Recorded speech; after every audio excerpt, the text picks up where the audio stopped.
किसी के अंदर जो है वो फीलिंग्स इस तरह की है जैसे अनसर्टेनिटीज़ हैं, एंग्ज़ायटी हो सकती है, डिप्रेशन हो सकता है।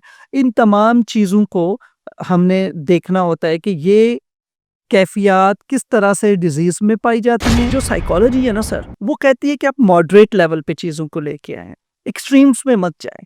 ना ही आपने बिल्कुल कैज़ुअल ले लेना है कि फ़िक्र ही छोड़ देनी है, ना ही आप इतने फ़िक्रमंद हो जाएँ कि आप जो है ना ओवर प्रिपरेशन पे चले जाएँ। कोई शख्स कैसे जान सकता है कि मैं कौन हूँ? मैं क्या हूँ? कोई इसका भी फ़ॉर्मूला हो। बिस्मिल्लाहिर्रहमानिर्रहीम, मैं यासिर जंजुआ और आप देख रहे हैं यासिर जंजुआ पॉडकास्ट का एक और एपिसोड। और आज का एपिसोड बड़ा दिलचस्प होने वाला है। ये एपिसोड आपकी ज़िंदगियों में होने वाले मामलात के हल की तरफ लेके जाएगा और आपकी ज़हनी हालत के बारे में आज डिस्कशन होगी। आज के पॉडकास्ट में हम जिन मौज़ूआत को डिस्कस करेंगे उनमें से अहम तरीन बातें ओवरथिंकिंग, डिप्रेशन, एंजाइटी, मैं कौन हूँ, हसास तबीयत के मालिक लोग, सॉल्यूशन क्या है मेरे मसाइल का जो मेरे जहन में हर वक्त चलते रहते हैं। ये वो तमाम नफ्सियाती मसाइल हैं जिन्हें कहीं ना कहीं हम अपनी रोज़मर्रा ज़िंदगी में फेस कर रहे होते हैं। हमारे साथ आज जो गेस्ट मौजूद है, ये गेस्ट बड़े ख़ास मेहमान हैं हमारे। डॉक्टर सग़ीर साहब, सर अस्सलाम वालेकुम। वालेकुम अस्सलाम सर। डॉक्टर साहब, आपका मैं मुख्तसर तारुफ़ करा देता हूँ। डॉक्टर साहब बेसिकली साइकोलॉजिस्ट हैं और पीएचडी डॉक्टर हैं, माहिर नफ्सियात हैं। एक इदारे से मुंसलिक हैं जहाँ पे ये एज़ अ माहिर नफ्सियात काम कर रहे हैं। मेरी डॉक्टर साहब के साथ गाहे-बगाहे मुलाकातें होती रहती हैं और उन मुलाकातों में हम इन्हीं मौज़ूआत को डिस्कस करते हैं। तो मुझे ज़रूरत महसूस हुई कि इनके सॉल्यूशन आप तक भी पहुँचें। सर, शुरू यहाँ से करते हैं। आप क्योंकि माहिर नफ्सियात हैं, आप बेशुमार लोगों को अ, देखते हैं और जिस एंगल से किसी की ज़हनी सेहत आप ऑब्ज़र्व कर रहे होते हैं, एक आम आँख उसको नहीं देख सकती। क्या वजह है कि आज बहुत सारे लोग अ, हमेशा एक ही कंप्लेंट करते हुए नज़र आते हैं और वो ये है कि मेरे अंदर एक खालीपन है, वो परेशान है, जो वो कर रहे हैं, उस करने से वो खुश नहीं हैं। उन्हें लगता है कि मेरे से बेहतर मेरे सामने वाला कर रहा है। लोग प्रोफ़ेशन तब्दील करना चाहते हैं, यहाँ तक कि लोग दोस्त, अहबाब भी तब्दील करना चाहते हैं और इसी तरह की बहुत सारी अनसर्टेनिटी इंसान के ज़हन में चल रही होती है। ये बड़े कॉमन से सवालात हैं और बहुत सारे लोग इसको फेस करते हैं और पिछले कई सालों से ये मसाइल लोगों को दरपेश हैं। ऐसा क्या इंसान के दिमाग में चलना शुरू हो गया है या चल रहा होता है कि लोग इस तरह के ज़हनी आर्जे में मुब्तला हो जाते हैं? बेसिकली हम जो अगर इस सारी चीज़ों का हम डिस्कशन करें बेसिकली एक सवाल में बेशुमार सवाल हैं हाँ जी, जो बेसिकली ये अपने आप मैंने केस प्रेज़ेंट किया जी। आपको। तो हम वन बाय वन इन चीज़ों की तरफ बढ़ते हैं सही। और डिस्कशन करते चले जाएँगे। लेकिन सबसे पहले अगर हम इंसानी नफ्सियात को डिस्कस कर लें कि इंसान एक्चुअली है क्या? ये किन चीज़ों का मजमूआ है और कौन-कौन से इसके ऐसे एलिमेंट्स हैं या ऐसे अनासुर हैं जिन पे फ़ोकस किया जाना चाहिए। तो मेरे ख़्याल से ये जो लेटर ऑन जो स्टेजेस पे मुख्तलिफ़ किस्म के मसाइल अपने आप से नाखुश होना, अपने इर्द-गिर्द यानी अपने माहौल से नाखुश रहना और अपने काम-काज से खुश ना होना, ये तमाम के तमाम सवालात जो हैं इनका सॉल्यूशन हमें नज़र आना शुरू हो जाएगा। तो इंशाअल्लाह आज की इस पोस्ट में हम कोशिश करेंगे कि इन सारी चीज़ों को डिस्कस करें। सबसे पहले हमने ये भी देखना है कि हम हमेशा कन्फ्यूज़ रहते हैं और वो कन्फ्यूज़न इस तरह से है कि हम समझते हैं कि जब हम साइकोलॉजिकल हेल्थ की बात करते हैं, तो एक स्पेसिफ़िक एरिया है और इसका कनेक्शन शायद फिज़िकल हेल्थ से नहीं है, उसके फाइनेंशियल हेल्थ से नहीं है, तो इसका ताल्लुक जो है इन सारे एलिमेंट्स के साथ है। और नफ्सियाती सेहत जो है इसके भी फर्दर डिफरेंट जो है ना सेगमेंट्स हैं, डिफरेंट इसके अंदर बाकी ऐसे एलिमेंट्स हैं जो मिलके साइकोलॉजिकल हेल्थ बना रही होती है। तो हम किसी एक एरिया पे फ़ोकस होता है हमारा, यानी कि फॉर एग्ज़ाम्पल हम अगर सिंपली चीज़ों को अगर रखते हैं, तो आपकी ज़हनी सेहत के लिए ज़रूरी है कि आप फिज़िकली फ़िट हों, जिस्मानी तौर पे आप ठीक हों, आप जो है जज़्बाती तौर पे आपका ठीक होना बहुत ज़रूरी है। और इसी तरीके से आपकी जो स्पिरिचुअलिटी है यानी कि रूहानी जो सेहत है उसका भी सही समत में होना, दुरुस्त इंफॉर्मेशन के साथ सही डायरेक्शन में होना वो भी बहुत ज़रूरी है। हुँ। और इसी तरीके से आपके जो समाजी जो ताल्लुकात हैं या एक सोशल लाइफ है उसका भी सही होना बहुत ज़रूरी है।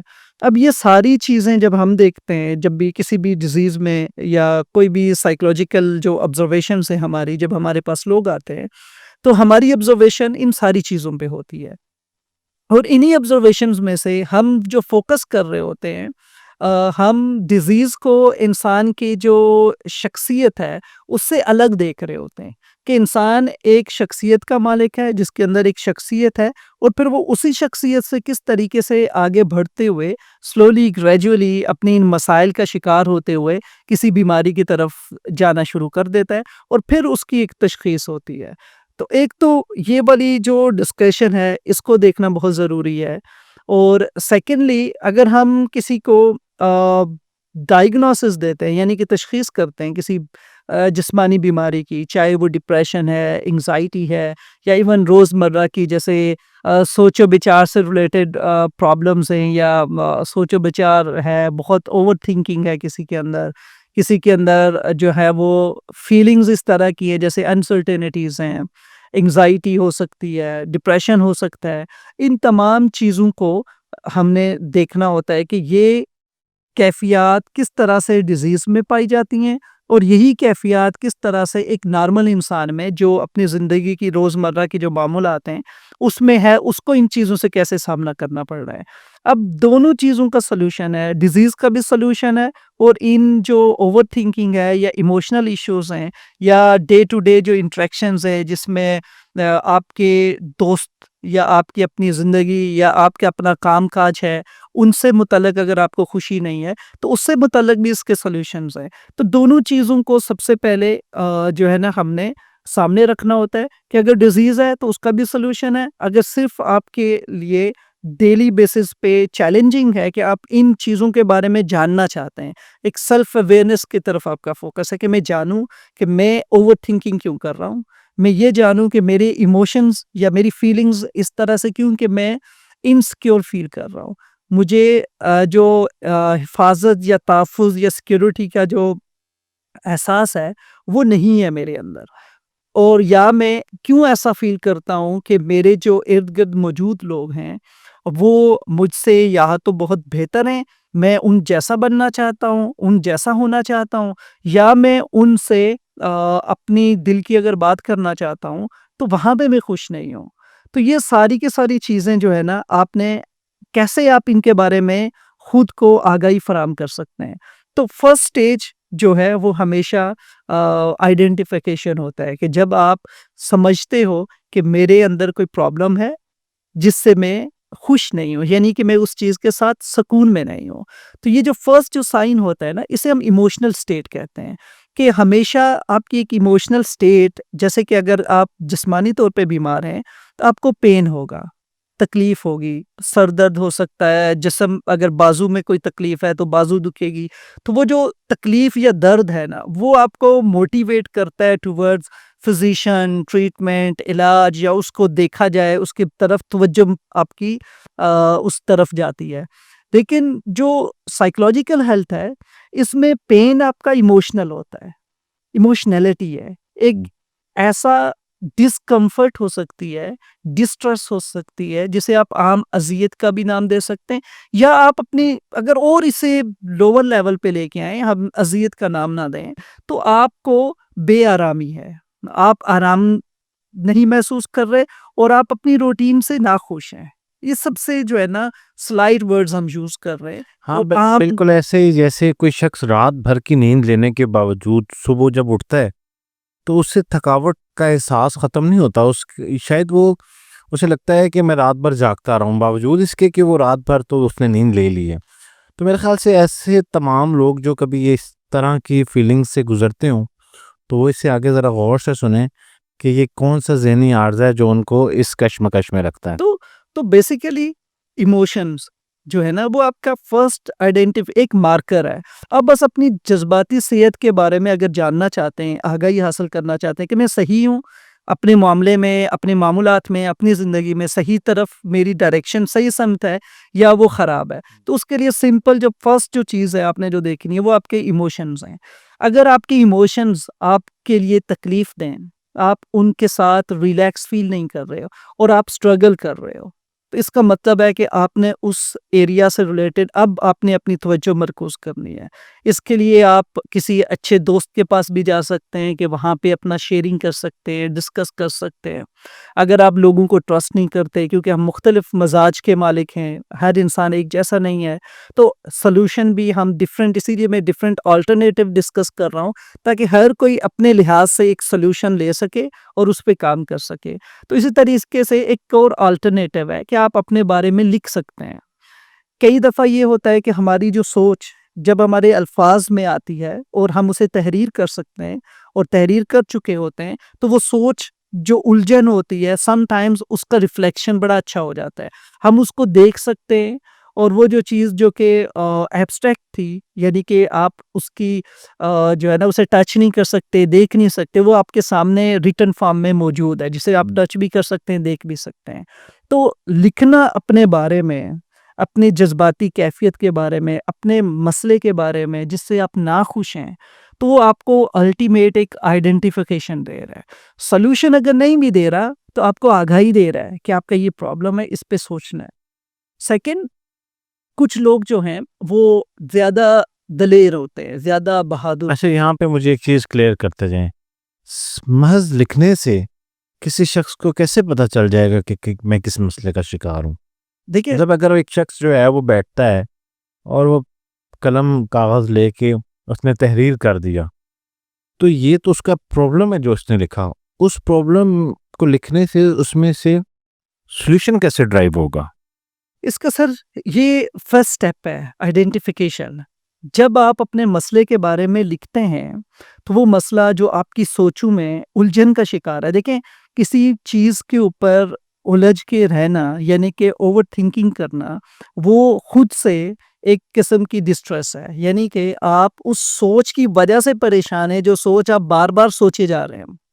तो लिखने से आपको जो पहला जो जो आपकी इमोशनल पेन या साइकोलॉजिकल जो डिस्ट्रेस है, उसमें जो पहली कमी आएगी, पहली जो उसकी तखफीफ है आपकी उस तकलीफ में, वो लिखने से होगी कि आप ओवरथिंकिंग को छोड़ के आपने उसी एक सोच को लिख दिया है। अब वो बार-बार रिपीट नहीं होगी। ये साइकोलॉजिकली पॉसिबल नहीं होता कि जब आप एक सोच को लिख देते हैं, तो आपके वो सामने है। अब आप, एक तो ये हुआ कि जितनी देर आप रखेंगे, उसको लिखने में लगेंगे, 1 मिनट लगा, आधा मिनट लगा, 2 मिनट लगे, ये 2 मिनट आपको सुकून मिलेगा क्योंकि आप ओवरथिंकिंग से निकल चुके हैं, रूमिनेशन, फ़ोकस्ड हो गए हैं। आप फ़ोकस हो गए उस एक काम पे। फिर ये होता है कि डेफ़िनेटली जब आप ओवरथिंकिंग में हैं, तो ओवरथिंकिंग आपको जो एंटिसिपेटेड एंग्ज़ायटी है, यानी कि कोई ऐसी चीज़ जिसने लेटर ऑन आना है आपकी ज़िंदगी में, जिसके बारे में आप परेशान हैं। हुँ। फॉर एग्ज़ाम्पल, पता नहीं फाइनेंशियल मेरी हालत कल ख़राब ना हो जाए, या मेरा काम आज अच्छा नहीं रहा, आज का दिन काम से के लिहाज से, तो हो सकता है कल इससे भी बदतर हो। ये एक सोच है जो आपको परेशानी का बायस बना रही है और आप परेशान हैं। और इसी सोच को जब आप लिखना शुरू कर देंगे, तो ये जो एंटिसिपेटेड एंग्ज़ायटी है, वो कम हो जाएगी। आपने लिखना है। आगे वाला जो काम है, वो भी मैं आपको स्टेप्स बताता हूँ कि इससे सॉल्यूशन कैसे मिल रहा है। डेफ़िनेटली जब आपने एक प्रॉब्लम लिख ली, तो आपका सेकंड स्टेप जो होता है, उसमें से आप देखेंगे कि उसके लिए लॉजिकल पॉसिबल वेज़ क्या हैं। यानी कि आपकी अपनी ज़हनी सेहत के मुताबिक, आपकी अपनी मेंटालिटी के मुताबिक इसका सॉल्यूशन क्या हो सकता है। मैं क्या-क्या मेजर्स ले सकता हूँ। तो आप वो मेजर्स लिख सकते हैं, वो अल्टरनेटिव ए, बी, सी, डी तक आप लिख लें। 4-5 वो लिखें। फिर आप उन अल्टरनेटिव्स पे ब्रेनस्टॉर्म करें, सोचें कि ये इसमें आप मदद भी ले सकते हैं। अपना, इवन आपका कोई अगर पार्टनर है, आपका कोई फ्रेंड है जो सेम एरिया, सेम फील्ड से रिलेटेड है, उससे मशवरा ले सकते हैं। आप अगर इससे भी अच्छी अप्रोच यूज़ करना चाहें, तो आप किसी कंसल्टेंट जो साइकोलॉजिस्ट है, उसको आप जाके कंसल्ट कर सकते हैं। आप साइकोलॉजिकल हेल्प वहाँ से ले सकते हैं, ताकि मज़ीद रिफ़ाइनमेंट अगर आप चाहते हैं, कि यानी कि आप ये चाहते हैं कि आपकी की जो प्रॉब्लम है 100% सॉल्यूशन की तरफ जाए, तो डेफ़िनेटली फिर आपको प्रोफ़ेशनल हेल्प की ज़रूरत होगी। अच्छा, यहाँ पे एक चीज़ वाज़ेह करते जाएँ कि कोई शख्स किसी एक मसले का इतना गहराई से शिकार हो गया है कि उसे लगता है कि वो जब सोचने बैठे तो उसकी सोच बंद हो जाती है, क्योंकि उसने ये तो तहरीर कर लिया। चलें, जैसे अभी आप गाइड कर रहे हैं और कोई फर्स्ट स्टेप फॉलो करता है कि अपने मसले को तहरीर कर लेता है। अब वो कहते हैं कि इसके पॉसिबल सॉल्यूशंस क्या हैं, और वो कहते हैं जब मैं पॉसिबल सॉल्यूशन लिखने को बैठता हूँ तो मुझे तो कोई रास्ता ही नज़र नहीं आता। मतलब मेरे नज़र में उसे किसी इंसान को ये महसूस हो कि मेरी नज़र में इस मसले का कोई हल नहीं है, ठीक है? तो ऐसी स्टेट में जब उसको खुद ही कुछ ना समझ आ रही हो और उसे लगे कि यार एवरीथिंग इज स्टक, तो वो फिर क्या करे? उसके लिए फिर डेफ़िनेटली अब अगर उसके पास कोई और एवेन्यू नहीं है, यानी कि अगर उसका ब्रेनस्टॉर्मिंग के लिए भी कोई अवेलेबल हेल्प नहीं है, इमीडिएट फैमिली मेंबर में अगर कोई हेल्प नहीं है, कोई स्पाउस नहीं है, इवन कोई आपका पार्टनर नहीं है, कोई फ्रेंड नहीं है जो सेम डोमेन से रिलेटेड हो। चले हम यूं ले अगर लेते हैं ऐसा कि भी नहीं है, उस प्राइवेसी मैटर है, हाँ, वो डिस्कस नहीं करना चाहता। फिर सर उसको प्रोफेशनल हेल्प की ज़रूरत है। फिर उसको साइकोलॉजिस्ट के पास आना चाहिए, वहाँ पे शेयर करनी चाहिए अपनी प्रॉब्लम और वहाँ पे सॉल्यूशंस डिस्कस करने चाहिए।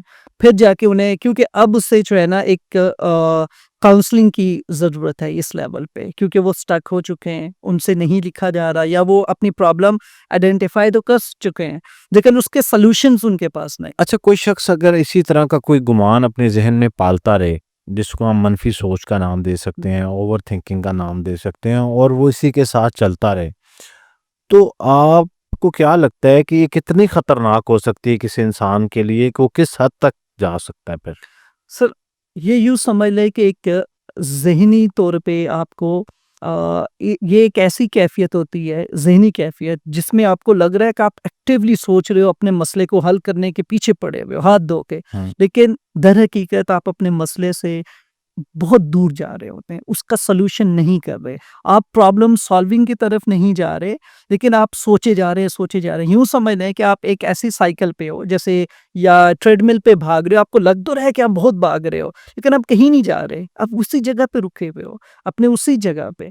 तो प्रैक्टिकली आप प्रॉब्लम सॉल्व नहीं कर रहे हो, हुँ। लेकिन साइकोलॉजिकली एक यूँ समझ लें कि एक ऐसा डिफेंस मैकेनिज़्म है कि आपको लग रहा है कि आप बहुत सोच रहे हो, आप तो प्रॉब्लम को सॉल्व करने के पीछे पड़े हुए हो, हाथ धो के, लेकिन आप अपनी एंग्ज़ायटी ब्लंट कर रहे हो। बिल्कुल ऐसे ही कि जैसे कभी-कभार कोई इंसिडेंट, कोई वाक़या, कोई ऐसी चीज़ किसी इंसान के ज़हन में एक दफ़ा आ जाती है, या वो फ़ियर भी कोई हो सकता है, कोई ट्रॉमा हो सकता है, तो वो उसके ज़हन से निकलता नहीं है। एक ही ख़्याल किसी शख्स के ज़हन में बार-बार घूमता रहता है। तो इसकी भी कोई रेमेडी है? हम इसी को कंटिन्यू करते हुए मैं ये जानना चाह रहा हूँ कि अब वो रिलीफ़ मिल जाए कि वो शख्स किसी भी अपने काम में लग गया है, उसको फ़ौरन से वो ख़्याल आएगा और उदास कर देगा। किसी दोस्तों की महफ़िल में है और उसको वो जो एक सर्टेन कोई ख़्याल है, जो उसके लिए आजकल परेशानी का बायस है, वो आएगा, वो उसको मायूस कर देगा, उदास कर देगा। तो इसके लिए कोई रेमेडी होती है कि कोई शख्स, मतलब जिसको हम टेम्परेरी रिलीफ कहते हैं, एटलीस्ट वो अपने माइंड को डाइवर्ट कर ले? वक़्ती तौर पे हाँ, डाइवर्ट कर ले ना उसको, ताकि साइकियाट्रिस्ट के पास जाना, साइकोलॉजिस्ट के पास जाना, ये भी एक स्टेप है, लेकिन इसके दरमियान अगर कोई, जिसको हम कह सकते हैं कि इंस्टेंट रिलीफ। सर उसके लिए डेफ़िनेटली, अगर तो हम जैसे नेगेटिव थिंकिंग है, तो नेगेटिव थिंकिंग की जो डेफ़िनेशन यही है कि वो ऐसी सोच होगी, हुँ। जैसे ही आपके दिमाग में दाखिल होगी, पहले तो ये चीज़ है कि वो खुदकार होती है, खुद ब खुद दाखिल होती है, आपके दिमाग के अंदर आएगी, इंट्रूसिव होगी। इंट्रूसिव का मतलब ये है कि वो जकड़ लेने वाली है, उसने पकड़ लेना है, और फिर इसके साथ-साथ वो नेगेटिव होगी, यानी कि अनप्लेज़ेंट है। वो कभी भी खुशगवार सोच नहीं हो सकती।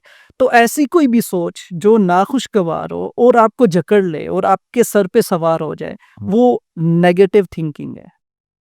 ये डेफ़िनेशन है।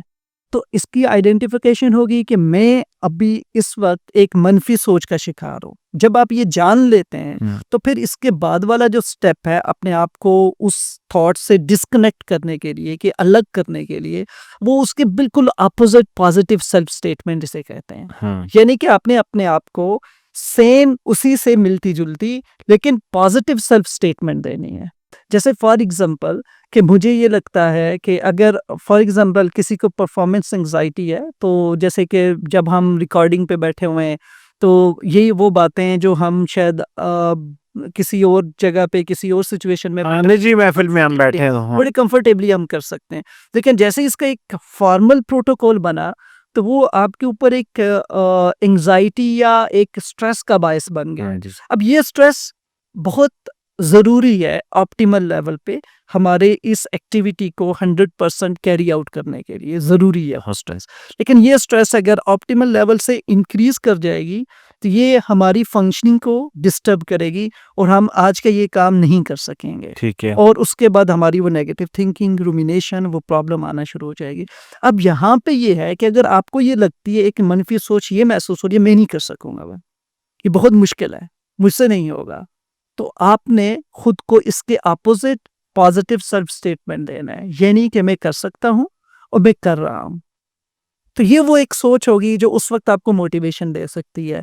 उस वक्त आपको इमीडिएटली डिस्कनेक्ट करेगी उस मनफी सोच से और आपकी जो फीलिंग्स हैं, क्योंकि जो आप सोचते हो वो दर हकीकत आपका रवैयों में से ज़ाहिर होना होता है। वो आपके अमल का नतीजा, आपकी सोच जो है हाँ। उससे अमल अखज़ होता है। तो उस दर हकीकत आपका अमल बनना है। तो आप पॉजिटिव कोई भी स्टेटमेंट देखें, तो अगर आप आइडेंटिफाई कर लेते हैं अपनी मनफी सोच को, उसकी पॉजिटिव अपोजिट सेल्फ स्टेटमेंट बना लें और फिर उसको दोहराएं। ये आपने जानबूझ के करना होगा, बार बार रिपीट करना होगा। फिर इसका इफेक्ट आप देखेंगे कि आपकी जान उस मनफी सोच से छूट जाएगी। आप जैसे बता रहे कि ये एक सॉल्यूशन है, एक नई टाइप मैं आपको बताता हूँ। अच्छा, टाइप्स ऑफ पीपल या माइंड आप कह लें। हमारे चंद दोस्त ऐसे हैं सगीर साहब के जो ना हर वक्त किसी भी मसले में बिल्कुल खुशगवार मूड में रहते हैं। अच्छा, उन्हें किसी भी बड़े हादसे के हो जाने के बावजूद ये लगता है कि कुछ भी नहीं हुआ। बिल्कुल ऐसे जा उन्हें कह दें कि यार आप ये कोई जो स्टेप लेने जा रहे हैं, ठीक है, या जो फैसला कर रहे हैं, ये मुस्तकबिल में आपके लिए बड़ी परेशानी का बायस होगा। या किसी को हम ये कहें कि आपका ये बड़ा कैजुअल बिहेवियर है, ये आपके फ्यूचर को जो है वो तबाह कर देगा, तो वो कहते हैं कि जो होगी देखी जाएगी। ठीक है। अच्छा, अब इसके बरक्स एक पर्सनैलिटी है, उन्हें जिस नुकसान के होने का कोई खदशा भी नहीं है, शायद इम्कान भी ना पैदा हो और उसके 0.1% चांसेस हैं, लेकिन वो उस खदशे को अपने जहन में रख के दिन भर परेशान रहते हैं और जो 99% चीज़ें हैं उनको इग्नोर करते वो 1% आने वाले किसी हादसे या मुश्किल को सॉल्व करने के लिए या उसके असबाब पैदा करने में लगे रहते हैं। तो मैं ये जानना चाह रहा हूँ कि ये एक तो दो डिफरेंट माइंड सेट हैं जिनकी अभी मैंने आपको एग्जांपल दी। किसी एक शख्स के ज़हन में ये इनिशिएट कैसे हो जाता है कि उसको किसी बस ये एंग्जायटी शुरू हो गई, मतलब आ कैसे जाता है ख्याल उसके दिमाग में कि वो उसी को सोचता रहता है? वो ऐसा माइंड क्यों नहीं बन जाता कि जो होगी देखी जाएगी? सर, बेसिकली हम इंसान जो है ना, हम हर शख्स दूसरे शख्स से मुख्तलिफ है। ठीक। इवन अगर बायोलॉजिकली हम बात करें तो आइडेंटिकल ट्विन्स जो होते हैं, यानी कि एक ही जाइगोट से, जिसे मोनोजाइगोटिक ट्विन्स कहते हैं, कि एक ही जाइगोट से दो जो बच्चे पैदा होते हैं, वो जुड़वा बच्चे भी एक दूसरे की ममासलत नहीं होते। ठीक है। ठीक है। तो ये जो इंडिविजुअल डिफरेंसेस है ना, ये बेसिकली इंडिविजुअल डिफरेंसेस हैं जो टेम्परामेंट्स के डिफरेंस हैं। यानी कि पर्सनालिटी डिफरेंट है, आपकी आपकी साइकोलॉजिकल जो ग्रोथ है। देखिए, इसकी अगर मजीद समझना है हमने कि पर्सनालिटी टेम्परामेंट्स कैसे डेवलप होते हैं, तो आपकी अपब्रिंगिंग डिफरेंट है, आपका नॉलेज जो आप नॉलेज ले रहे हो वो डिफरेंट है। और नॉलेज एक नॉलेज है, मैं भी ले रहा हूँ, वही नॉलेज आप भी हासिल कर रहे हो, एक ही मालूमात, लेकिन उसको परसीव करने का तरीका डिफरेंट है। आपका एंगल डिफरेंट होगा, आपका पर्सपेक्टिव डिफरेंट है, सही। मेरा पर्सपेक्टिव डिफरेंट है। तो ये जो डिफरेंसेस आना शुरू होते हैं ना अभी के, जो कि अभी एक लेवल पे हमें लगता है एक नुक्ते का फर्क है, ये later on over the period of time, यानी कि 20 साल बाद ये एक नुक्ते का फर्क जो है ना, ये मीलों का जो है ना डिफरेंस क्रिएट कर देगा, इतना बड़ा गैप क्रिएट कर देता है। सही। तो बेसिकली अपब्रिंगिंग, साइकोलॉजिकल बिलीफ और आपकी अपनी पर्सनैलिटी, ये जब इंटरनलाइज होते हैं नॉलेज, ये जो बैकग्राउंड है, तो आप एक डिफरेंट इंसान बन जाते हो। आप सोचने समझने की सलाहियत, लोगों को परखने की सलाहियत, लोगों से कनेक्ट होने की सलाहियत, डिफरेंट जो आपके साइकोलॉजिकल एवेन्यूज हैं वो डिफरेंट हो। इसी वजह से हम मुख्तलिफ लोगों को देखते हैं, मुख्तलिफ कैफियत को देखते हैं। तो कोई शख्स परेशान है और कोई शख्स बिल्कुल कैजुअल है, इवन इतने सेंसिटाइज हैं कि उन्हें जो है वो प्रॉब्लम्स का भी नहीं पता होता। बिल्कुल जो है ना इतने यूँ समझ लें डिसेंसिटाइज हो जाते हैं। वो भी एक नेगेटिव स्टेट हो जाती है कि आपको एट लीस्ट, क्योंकि हमारा जो साइकोलॉजी है ना सर, वो कहती है कि आप मॉडरेट लेवल पे चीज़ों को लेके आएँ, एक्सट्रीम्स में मत जाएँ। ना ही आपने बिल्कुल कैजुअल ले लेना है कि फ़िक्र ही छोड़ देनी है, ना ही आप इतने फ़िक्रमंद हो जाएँ कि आप जो है ना ओवर प्रिपरेशन पे चले जाओ, कि आप यूँ समझ लो कि 0% चांस भी ना दो चीज़ों को। अब ये दोनों कैफ़ियत जो है ना एक्सट्रीम्स हैं, इनको मॉडरेट लेवल पे आना चाहिए। तो जब आप मॉडरेट लेवल पे आते हैं तो आप एक कैफ़ियत हासिल करते हैं जिसे साइको स्पिरिचुअल इक्विलिब्रियम कहते हैं। ठीक। यानी कि आपके मूड मिजाज, आपकी ज़हनी सेहत, आपकी जिस्मानी सेहत और आपके तमाम लवाज़मात, वो सारे एक ऐसे एतदाल पे आ जाते हैं कि आप फिर वो, जैसे हमने कहा था कि लोग खुश क्यों नहीं हैं, हाँ, लोग परेशान क्यों हैं, वो जो कर रहे हैं उससे खुश क्यों नहीं हैं। तो फिर ये खुशी आपको महसूस होती है जब आपके सारे लवाज़मात जो हैं वो एक इक्वल लेवल पे हों। तो यही वजह है कि जो टेम्परामेंट्स का डिफरेंस है ना, वो जो लोग बहुत ज़्यादा फ़िक्रमंद होते हैं, ये लोग बहुत ज़्यादा फ्यूचर ओरिएंटेड होते हैं। अच्छा। ये ऐसे लोग होते हैं जो मुस्तकबिल में रहना पसंद करते हैं। हुँ, अब मुस्तकबिल में रहने की वजह से होता यूँ है कि ये बहुत ज़्यादा प्लानिंग कर रहे होते हैं, ओवरली खुद को प्रिपेयर्ड कर रहे होते हैं अपकमिंग सिचुएशंस के, जो कि एंटिसिपेटेड है। होनी या ना होनी वो डिफरेंट एक डिबेट है, लेकिन ये उसके लिए ओवरली प्रिपेयर्ड कर रहे होते हैं। हुँ, अभी आज का वक़्त इस वक़्त में नहीं रह रहे, वो रह रहे हैं अगले आने वाले दिन में कि मैं इसका कल सॉल्यूशन क्या ले लूँ। तो आप कभी भी हर एक चीज़ के बारे में 100% सर्टेनिटी हासिल नहीं कर सकते। आपको अनसर्टेन रहना है, एक डिग्री तक आपने अनसर्टेन रहना है। तो ये जो अनसर्टेनिटी को प्रोसेस करना है एडेप्टिव लेवल पे एक मौजू और एप्रोप्रिएट तरीके से, ये बहुत ज़रूरी है, ये की पॉइंट है। तो जब आप इसको इस तरह से प्रोसेस करना शुरू कर देते हैं, तो आप फिर क्या करते हैं, फ़ोकस करते हैं। तो इसकी सबसे आम सा एक टेक्नीक या टिप ये है कि आप सिर्फ़ आज के काम पे तवज्जो दें। अभी मैं क्या कर रहा हूँ? जैसे हम ये रिकॉर्डिंग कर रहे हैं पॉडकास्ट की, ठीक। सिर्फ़ इस पे फ़ोकस करो। ठीक है, सिर्फ़ फ़ोकस करूँ कि आपका सवाल क्या है और उसका मैं जवाब दूँ। ठीक है। मैं ये ना सोचूँ कि मैंने क्या जवाब देना है। सही, मैं ये ना सोचूँ कि आगे क्या होगा तो मैं क्या कहूँगा। सही। बस आपने आपके लफ्ज़ को सुनना है जो आप कहेंगे। क्या कहेंगे? I don't know. ठीक। कि मैंने उसके बारे में भी नहीं सोचना। तो सिर्फ़ आप जो सुनते हैं, जो समझते हैं, उससे रिलेटेड देखें कि आप बेहतरीन क्या कह सकते हैं। तो जब आप इस तरह की एक्टिविटीज़ अपनी रख लेते हो, जो सिर्फ़ जिसे कहते हैं कि reducing your frame of reference to a single day, even to a single moment, आप एक लम्हे पे फ़ोकस होके देखें। आप देखें आपको सारी परेशानियाँ आपकी कम महसूस होंगी। तो डॉक्टर साहब, आपकी अगर इस गुफ्तगू को मैं समराइज़ करूँ तो आप ये कहेंगे कि लम्हा-ए मौजूद में जीना सीख लें। अगर आप खुश रहना चाहते हैं और आपको लगता है कि बहुत सारी गैर ज़रूरी परेशानियाँ और ख़ैरात आपको हर वक्त घेरे रखें, तो उसका एक हल है कि लम्हा मौजूद में रहें। अच्छा, शख्सियत की एक और टाइप, हसास तबीयत के मालिक लोग। अक्सर लोगों को मैंने देखा है कि वो बहुत ही हसास होते हैं।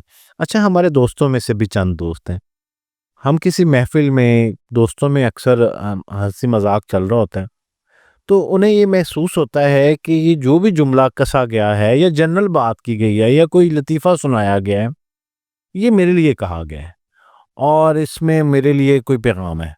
अच्छा, ये तो वो सोच लेते हैं। दूसरा ये होता है कि अगर कोई बात उन्हें वाक़ई डायरेक्टली कह दी जाए, हत्ता कि ये कह दिया जाए कि जैसे अगर कोई किसी को कहे कि यार ये जो आपने जैकेट पहन रखी है, ये आपकी कमीज़ से जो है ना वो मैच नहीं कर रही, तो ये अच्छी नहीं लग रही। अच्छा, वो उस पूरी महफ़िल में अपना मज़ा ख़राब करेंगे, ना सिर्फ़ यहाँ तक बल्कि जाने के बाद भी और बहुत देर तक कि इस शख़्स ने मुझे ऐसा क्यों कहा? या उन्हें कुछ भी कह दिया जाए। अच्छा, ये ख़वातीन में अमूमन मैंने देखा है कि ज़्यादा ये ख़्याल पाया जाता है। तो क्यों इतने हसास तबीयत के लोग इतने हसास क्यों होते हैं? और इस हसासियत को अपनी ज़िंदगी से ख़त्म करके अपनी ज़िंदगी को आसान कैसे बनाया जा सकता है? सर ये जो हसासियत है ना, दरअसल ये लैक ऑफ सेल्फ एस्टीम इसे कह सकते हैं अच्छा। कि आपकी इज्जत नफ्स जो है, जो खुद एतमादी आप अपनी ज़ात के लिए अपने अंदर रखते हैं, हुँ। उसकी उसका फुकदान समझ लें। के बाद बात पे वो इज़्ज़त मजरूह हो जाती है। हाँ, क्योंकि आप अपने आप को खुद डिफाइन नहीं कर रहे। आप तो अपने आप को डिफाइन कर रहे हैं लोगों के नज़रियात पे, उनके व्यूज़ पे, ओह उनके वंडरफुल! कमेंट्स पे। यस। तो जब आपने अपनी जो परख है वो ये रखी हो कि मेरी जांच ही है कि आप जो कहेंगे मैं अब तो वो हूँ, हाँ। तो डेफिनेटली आपकी फिर शख्सियत कमेंट टू कमेंट चेंज होने वाली है हाँ। और आप में ठहराव नहीं है और आप ओवरली सेंसिटिव हो जाएंगे। देखिए पॉजिटिव चीज़ें मेरे बारे में तो वो तो ठीक है, उसने मुझे पॉजिटिवली इलेट किया, मेरा मूड ठीक हुआ, मेरा तो दिन बन गया, यस। तो ठीक है चल गया चीज़। लेकिन अगर कोई चीज़ नेगेटिव है तो वो तो चिमट गई, उसने मेरी जान नहीं छोड़नी। ये लो सेल्फ एस्टीम है। आप पेन फील करते हो, आप बैड फील करते हो, आप अनकंफर्टेबल फील करते हैं क्योंकि आप खुद को ऑन नहीं कर रहे। जब आप अपने आप को ऑन करते हो, अपनी रिस्पॉन्सिबिलिटी लेते हो और जो आप हो उसको एक्सेप्ट करें, खुद को ऑन करें और अपनी जो डेफिनेशन है यानी कि अपने आप को डिफाइनिंग जो आपके ट्रेट्स हैं, जो प्राइम ट्रेट्स हैं, वो खुद से ही डेवलप करें। दूसरों के इम्प्रेशंस पे, दूसरों के कहे हुए अल्फाज से खुद को मत पहचान करें या अपने आप को उसी अंदाजे से जो है ना परखते रहना, इवैल्यूएट करते रहना, ये बिल्कुल एक नेगेटिव नज़रिया है और ये वो चीज़ होगी जो आपको इस तरह की एहसासियत पैदा करेगी मुझे जिससे आप लगता है अनकंफर्टेबल जो मैंने समझा है आपकी इस बात से कि लोगों को मत इजाज़त दें कि वो फैसला करें कि आप कैसे लग रहे हैं। कि वो फैसला करें कि आपको कैसा पहनना चाहिए, कैसी बात करनी चाहिए, कहाँ जाना चाहिए, कैसा सोचना चाहिए, बल्कि ये फैसला आप अपने लिए खुद करें, उससे आपकी ज़िंदगी में कॉन्फिडेंस आएगा। और अदरवाइज़ तो आप जैसे आपने अभी कहा वो लोग आपको ड्राइव करेंगे, तो ब्रे जो आपका ज़हन है वो किसी और रुख जाना चाह रहा है, लोगों की गुफ्तगू आपको कहीं और लेके जाएगी, तो आप इस डिस्कनेक्शन में हमेशा परेशानी का शिकार रहेंगे। अ, सबसे अहम बात जो अभी आपने इसी डिस्कशन में की कि अपने आप को पहचानें, तो ये भी एक बहुत बड़ा सवाल है। आप तो वो गुफ्तगू में एक जुमला बोल गए और मेरे ज़हन में इस जुमले से एक सवाल ने जन्म लिया कि कोई शख्स कैसे जान सकता है कि मैं कौन हूँ, मैं क्या हूँ? कोई इसका भी फ़ॉर्मूला हो? सर देखें, एक तो खुद को जानने के लिए ज़रूरी है कि आपकी जो ज़िंदगी का कोई मकसद है, आपको इस दुनिया में भेजा गया है, आप इस दुनिया में एक स्पेसिफिक रोल के साथ हैं, तो आपने कुछ कंट्रीब्यूट करना है। तो आपने जो कंट्रीब्यूट करना है, वो पॉज़िटिव भी हो सकता है, वो नेगेटिव भी हो सकता है। क्योंकि आप अगर किसी टाइम फ्रेम में एग्ज़िस्ट कर रहे हैं, यानी कि आप वजूद रखते हैं और मौजूद हैं, तो डेफ़िनेटली आप इम्पैक्ट क्रिएट कर रहे हैं। अब देखना ये है कि वो इम्पैक्ट नेगेटिव होगा, हुँ। डिस्ट्रक्टिव होगा या वो इम्पैक्ट पॉज़िटिव होगा। इम्पैक्ट बहरहाल ज़रूर होना है, यानी कि आपने कुछ ना कुछ चेंज लेके आना है। तो जब आपकी इस तरह की सोच जब आप सोचना शुरू कर देते हैं, अपनी सलाहियतों को पहचानना शुरू कर देते हैं, अपने बारे में जो डीप जिसे कंटेम्पलेशन कहते हैं कि आप इंट्रोस्पेक्शन में जाते हैं, अपने अंदर झाँकते हैं, देखते हैं कि अल्लाह ने आपको किस लिए बनाया है या आपका इस दुनिया में मौजूदगी का बायस क्या है, आपने किस तरफ जाना है, आपने क्या करना है, तो वो आपको मकसद हयात की तरफ पुश करना शुरू कर देगा। इसी तरीके से अ, खुद की जो तलाश है ना सर, वो आपके इल्म से स्टार्ट होती है। खुद शनासी जो है वो तब तक नहीं होती जब तक कि आपके पास right amount of knowledge information ना हो। तो जब आपके पास राइट अमाउंट ऑफ नॉलेज है, इंफॉर्मेशन है, आप उसी इंफॉर्मेशन को सबसे पहले खुद पे अप्लाई करना होता है, क्योंकि आपकी शख्सियत, आपकी हालत तभी बदलती है जब कुछ सीखते हो और उसको इम्प्लीमेंट करते हैं हम। तो जो सीखने का अमल है उसमें अगर आप अपनी direction, self awareness, self discovery की तरफ उस नॉलेज को मोड़ देंगे, तो डेफ़िनेटली आपको वो गाइडलाइन मिलना शुरू हो जाएगी। तो कुछ लोग ऐसे भी होते हैं कि वो इस मकसद की तलाश में और ज़्यादा गुमराह हो जाते हैं या और ज़्यादा परेशानी का बायस हो जाते हैं कि उन्हें रास्ता ढूँढते हुए खुद को ही भूल जाते हैं।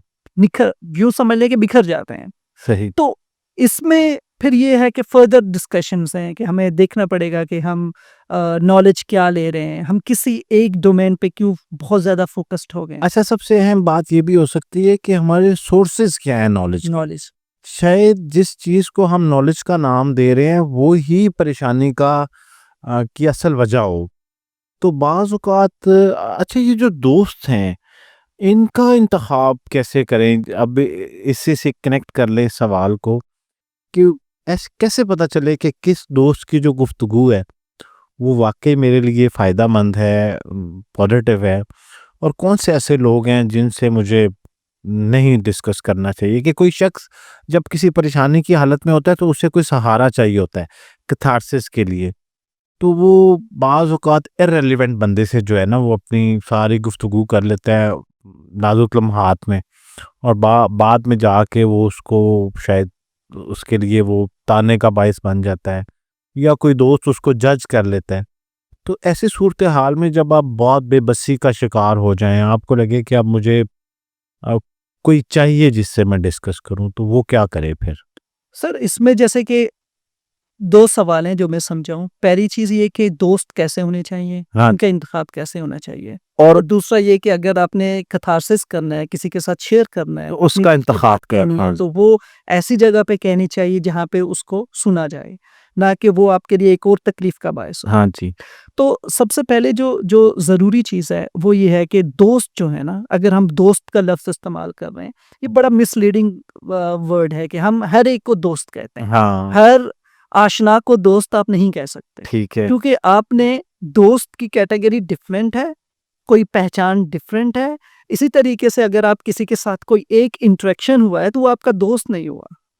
तो दोस्त वो शख्स होगा, एक सिंपल सा फार्मूला है, जो आपकी ज़िंदगी में जो आपके गोल्स हैं, जो आपके अहदाफ हैं, उनको हासिल करने में आपकी मदद करे, आपको पुश करे, आपका साथ दे, वो आपका दोस्त है। अब आप देख लें कि आपके साथ कितने लोग हैं। ये आपने सेल्फ एनालिसिस करना है कि बिल्कुल, ऐसे कितने लोग हैं जो आपके अहदाफ हासिल करने में आपकी मदद कर। मदद करते हैं। इसके अलावा जो भी लोग आपके साथ मुंसलिक हैं और वो अगर आपको आपके गोल से दूर लेके जा रहे हैं, तो वो एक बैड अकम्प्लिस समझ लें कि एक ऐसी शख्सियत या एक ऐसी एंटिटी है, ऐसी ज़ात है जो आप पे बुरा असर रखती है, वो आपके दोस्त नहीं। किसी से भी कुछ डिस्कस करने से पहले उसके साथ अपने ताल्लुक की गहराई को ज़रूर माप लें। मेरे एक पॉडकास्ट में आसिफ इकबाल साहब आए, FIA की साइबर क्राइमिंग में होते हैं, वो डिप्टी डायरेक्टर हैं। तो उन्होंने एक बड़ी खूबसूरत बात कही। उन्होंने कहा कि यासिर साहब, आप ये डिफ़ाइन कर लिया करें ज़िंदगी में कि कहाँ मेरा राब्ता है और कहाँ ताल्लुक है। तो मुझे ये बड़ी कंफ्यूजिंग स्टेटमेंट लगी। तो मैंने उनसे पूछा कि इसमें क्या फ़र्क है? तो उन्होंने कहा कि कोई शख्स, जैसे उन्होंने कहा कि हमारी जो मेड है ना घर में, हाउस हेल्प जो है, वो रोज़ाना सब्ज़ी वाले को फ़ोन करती है और उससे कहती है कि सब्ज़ी पहुंचा दें, ठीक है? और वो सब्ज़ी पहुंचा देता है। तो अब आप मुझे बताएं कि वो उसके साथ राब्ते में है या ताल्लुक में है? तो मैंने कहा ये तो राब्ते में है। तो उन्होंने कहा ज़िंदगी में हम बाज़ औक़ात राब्तों को ताल्लुक का नाम दे देते हैं, जबकि वो ताल्लुक नहीं होता। किसी शख्स से महज़ राब्ता होना और फिर उस राब्ते की बुनियाद पे आप उससे कुछ डिस्कस कर लें, तो वो बाद में आपके लिए रिग्रेट हो सकता है। तो ताल्लुक की गहराई मापना बड़ा ज़रूरी है। आज जिन मौज़ूआत को हमने टच किया है, यकीनन लोगों को बड़ी रहनुमाई मिली होगी और बहुत सारे लोगों के ज़हनों में बहुत सारी जो गुंजल थे खुल गए होंगे। मैं चाहूँगा कि हम दोबारा भी कभी एक नशिस्त जी। रखें और इन्हीं मौज़ूआत को मज़ीद एक्सपेंड करें, क्योंकि आज डिस्कस होने वाले जो मौज़ू थे डॉक्टर साहब, वो सवाल बेसिकली ख़ुद एक बहुत बड़ा सब्जेक्ट है। उस सब्जेक्ट के ऊपर बहुत लंबी बात की जा सकती है। आप कमेंट सेक्शन में अपनी राय ज़रूर दीजिएगा, और अगर आप भी किसी मसले का शिकार हैं तो आपको लगे कि वो सोशली आप बता सकते हैं, तो आप कमेंट में ज़रूर बताइएगा। हम कोशिश करेंगे कि डॉक्टर साहब से आपको उस मसले का जवाब लेके दें। सर, आपका बहुत बहुत शुक्रिया। Right. Thank you so much sir.